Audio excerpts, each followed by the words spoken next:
1979 সালের 28 মার্চ গোপালগঞ্জে এক সাধারণ পরিবারে জন্ম নেওয়া মাসুদ রানা, যিনি আজকের শাকিব খান। তার শৈশব ও কৈশোর ছিল পিতার সরকারি চাকরির কারণে চলাফেরা আর পরিবর্তনের মধ্যে। নারায়ণগঞ্জের শহুরে পরিবেশে বেড়ে ওঠা এই বালক কেবল নাচ আর অভিনয়ের প্রতি ভালোবাসাই নয়, ছিল এক অনন্য প্রত্যয় যা তাকে তার স্বপ্নের পথে অবিচল রাখে।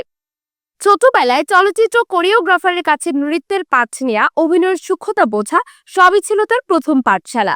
প্রাথমিক শিক্ষা শেষে ক্যামেরার সামনে দাঁড়ানো ছিল কঠিন, কিন্তু সেও জয় করেছে দৃঢ় মনোবলের সহায়তায়। 1999 সালের অনন্ত ভালোবাসা ছবির মধ্য দিয়ে শুরু হয় তার চলচ্চিত্র যাত্রা, হাতের 5,000 টাকা পারিশ্রমিক নিয়ে। চলচ্চিত্র ব্যবসার নির্মম বাস্তবতায় কষ্ট সহিষ্ণুতা শেখেন, ছন্দপতনেও থেমে না যান। তিনি জানতেন একদিন আসবে তার পালা।